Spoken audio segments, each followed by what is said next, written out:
అక్రమ సంబంధాలు రోజు రోజుకి ఎక్కువైపోతున్నాయి అన్నమాట. అయితే రామాయణంలో ఇలాంటి వాటి గురించి ఏముంది? రామాయణం మనకి ఏం నేర్పిస్తుంది? అది మాట్లాడుకుందాం ఈరోజు. అయితే రామాయణంలో ఇంద్రుడు అహల్య దగ్గరికి వెళ్ళినప్పుడు అహల్యకి తెలుసు వచ్చినవాడు ఇంద్రుడే అని. 3 లోకాలు ఏలే ఇంద్రుడు నా కోసం వచ్చాడు అనే కుతూహలంతో ఆమె ఇంద్రుడిని కాదనలేకపోతుందనమాట. అయితే అప్పుడు గౌతమ మహర్షి వచ్చినప్పుడు ఇంద్రుడిని శపిస్తాడు కానీ అహల్యని శపించడం. నువ్వు రాయైపో రప్పైపో అని అక్కడ గౌతమ మహర్షి శపించడు. వాల్మీకి రామాయణంలో ఇలాగే ఉందన్నమాట.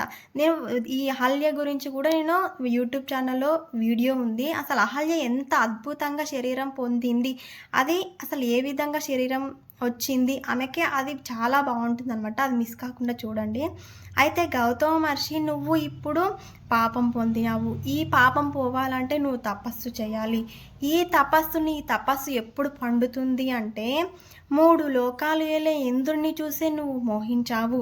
సమస్త లోకాలకు ప్రభువైన ఆ దేవదేవేంద్రుడు, సమస్త లోకాలకి అందగాడైన ఆ దేవదేవేంద్రుని చూసి నువ్వు నా బిడ్డ అని ఎప్పుడైతే అనుకుంటావో అప్పుడు నీ పాపం పోతుంది అని చెప్పేసి గౌతమ మహర్షి చెప్తాడనమాట. అంటే ఈ విధంగా రాముడు వస్తాడు, ఆ రాముడు సాక్షాత్ ఈశ్వరుడు, ఆ ఈశ్వరుని చూసి నువ్వు నా బిడ్డ అని అయితే ఎప్పుడైతే అనుకుంటావో అప్పుడు నీ పాపం పోతుంది అని చెప్పేసి ఈ విధంగా గౌతమ మహర్షి చెప్తాడనమాట. అంటే ఇక్కడ మనం నేర్చుకోవాల్సింది ఏంటిది అంటే, ఒక స్త్రీ ఎప్పుడు కూడా ఒక పురుషుడు బిడ్డలాగా చూడాలి. రామాయణం మొత్తం మనకి నేర్పించేది ఏంటిది అంటే, రాముడు ఏ విధంగా చూస్తాడు, రావణాసురుడు ఏ విధంగా చూస్తాడు, సీతమ్మ ఏ విధంగా చూస్తుంది, శూర్పణఖ ఏ విధంగా చూస్తుంది.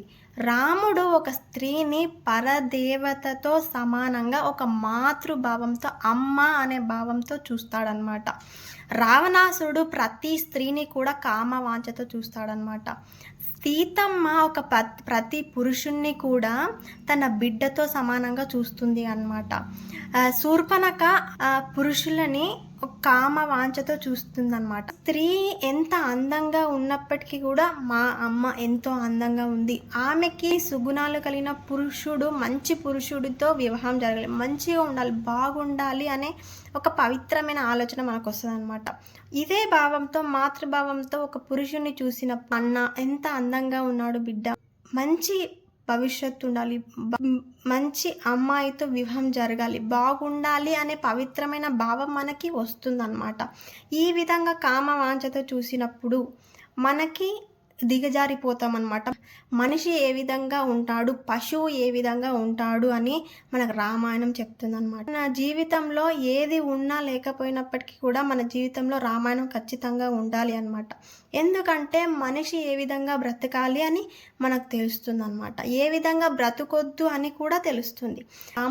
రాముని గురించి తెలిసినప్పుడు మన మనసు కొన్నిసార్లు దారి తప్పినప్పటికీ కూడా మళ్ళీ రాముడు వెనక్కి సరైన దారిలో పెడతాడనమాట.